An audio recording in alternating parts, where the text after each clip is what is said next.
Hi guys, Billy back, and this time we're going to be looking at the Trick or Treat Studios 1/6 scale Sam figure from the movie Trick or Treat. Now this is a figure I have been really looking forward to for a very long time. I'm a huge fan of the movie, so just getting to see what Trick or Treat Studios has done with this has really got me pumped. So without further ado, let's just get into it. You can see on the front of the box you've got some lovely artwork of Sam himself.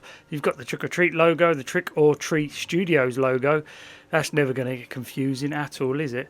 Deluxe 1/6 scale Sam figure, nice and shiny and glossy. And then on the side here, you've got Trick or Treat Studios with the Trick or Treat logo. And then on the back, again, some movie promo stuff, legendary pictures, choking hazards and whatnot. And then the same on the other side. The front has a magnetic clasp that you can pop open.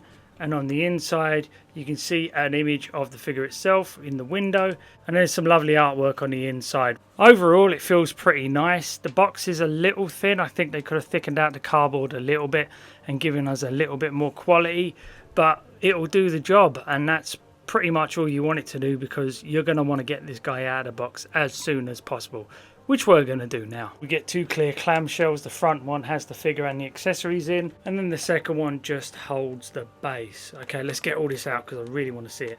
Okay, and here he is just straight out of the box. Now I've had to do a bit of futzing and a little bit of messing around, and yes, he is on a little plastic stand that doesn't come with the figure, and that's because I'm just not certain this guy's going to stand on his own confidently without a lot more futzing. But let's just have a look at the accessories first, because that's what I always tend to do, and I have no idea why.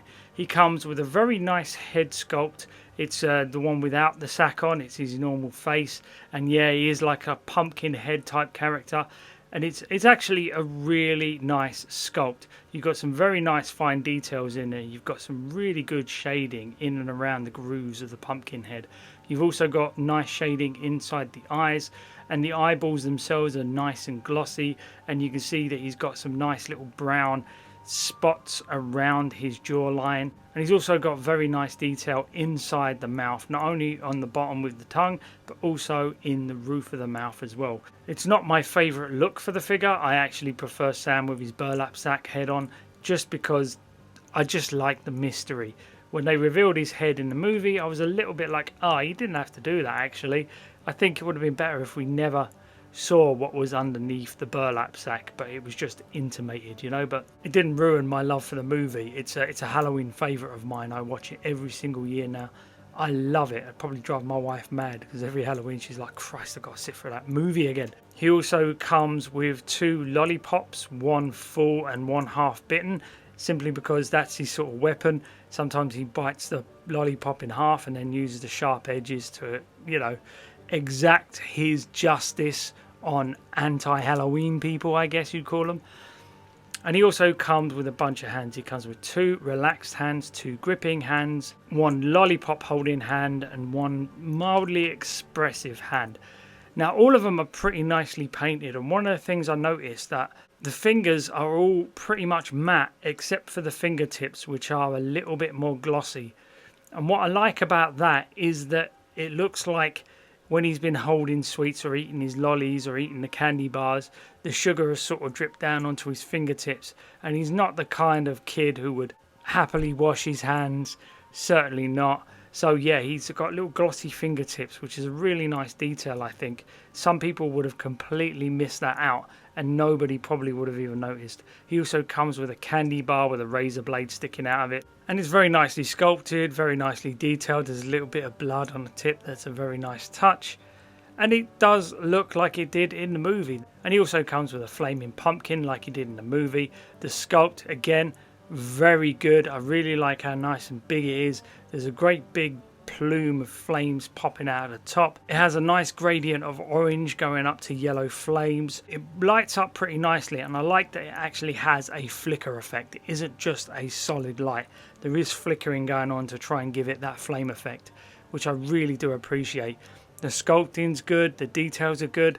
My only criticism of it is you can actually, if you look between the eyes, you can actually see the stem of the plastic flame going down into it, and then when you turn it on, that light up effect can expose it just a little bit more. It's not a big detail, and standing from a normal distance you probably wouldn't notice it, but I did. He also comes with a really dirty burlap sack, which is pretty nice, heavily painted. And I think if you undid the string, you might want to put some bits and bobs in there to make it look a little bit more weighty. And of course he also comes with a base, and aesthetics wise it looks pretty nice. It's very reminiscent of the cane stand that he produced for his custom Sam figure a few years ago. So I don't know if they just saw that and completely nicked it, or if Kane gave him permission to use it, or if they were just inspired by that, but it is incredibly similar to his. It has some nice sort of fake grass effect just on the top that does actually feel like grass, and it really does give some level of detail. There's some dark blades, some light blades, and it also gives that slightly fake suburbanite effect that I think really works. And there's some nice weathering on the pavement and the actual curbside and the grill for the storm drain. That being said, it is incredibly light and feels a little bit plastic. When you're just standing there looking at it, aesthetically it is fine, it looks good. But if you're holding it in hand, it really feels like a kind of base that would come with a slightly cheaper figure. This thing cost me 180 and it's going to cost quite a few people £200. So it's not a cheap figure.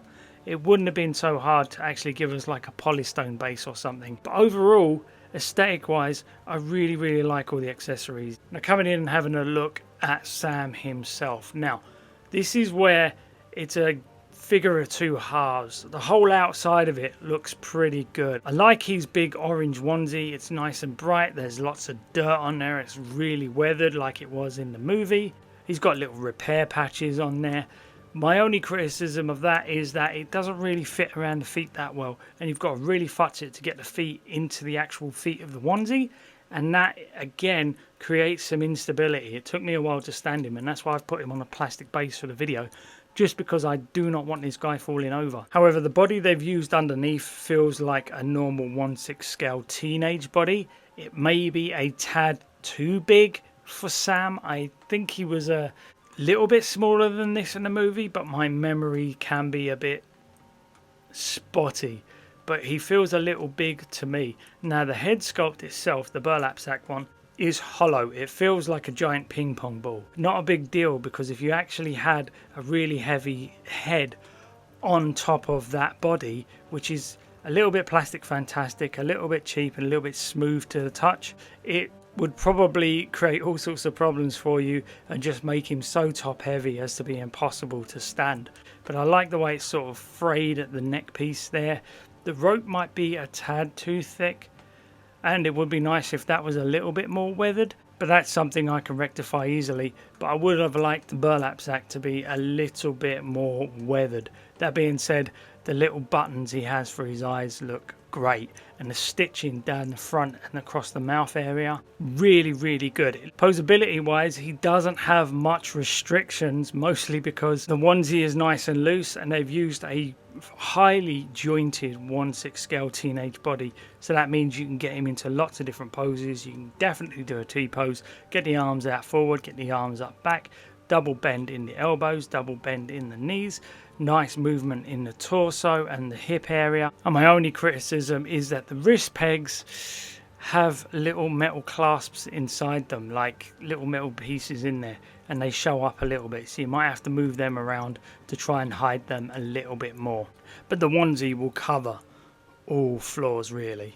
Yeah, it's a very nice 1/6 scale figure, but it's not without its flaws. And for £180, I suppose licensed, there was going to be a few cutbacks here and there. The base being hollow underneath doesn't really help its case. It feels a little bit cheap, especially if you're not used to 1/6 scale pricing and you're paying £180 to £200 for this figure. You might feel a little bit disappointed that it isn't a slightly more premium base, but aesthetically it looks fantastic and it works well with the figure itself. I really like the flaming pumpkin head. I like the fact that it flickers. I also like his unmasked head sculpt. It probably would have been nice if we got a battle damaged head sculpt as well. Maybe they'll give us a battle damaged version of this guy in the future, and that's why they held back on that, because they didn't want to give us everything in one go and make us double dip. They wouldn't be the first to do it, and they certainly won't be the last. Now, if I was nitpicking, if they sold this for 140 to 150 pounds, I would be telling you this is a great buy, because for that price you're getting all this stuff and you're getting a really nice sort of looking figure. But for 180 to 200, you're creeping into Hot Toys territory, and if you're doing that, I would like to see a little bit more bang for your buck. But overall, if you gave me a choice of owning this or not owning this for 180 to 200, I would pay 180 to 200 every day of the week, simply because I really want a 1/6 scale Sam on my shelf, and now I do. And I'm just so glad, because this guy's going to look fantastic at Halloween. But that's it for now, guys. I hope you enjoyed the video. Like and subscribe if you do me a favour now. If you can get out of my cave, I'm going to go put this guy on the shelf next to all my horror figures and just try and work out how I'm going to get him to stand, because it is a little bit of a pain in the butt that he wasn't given any sort of crotch grabber or waist grabber or anything like that, because that would have really helped, especially with those feet being covered by the onesie and not being able to stand perfectly. Thanks a lot, guys. Bye bye.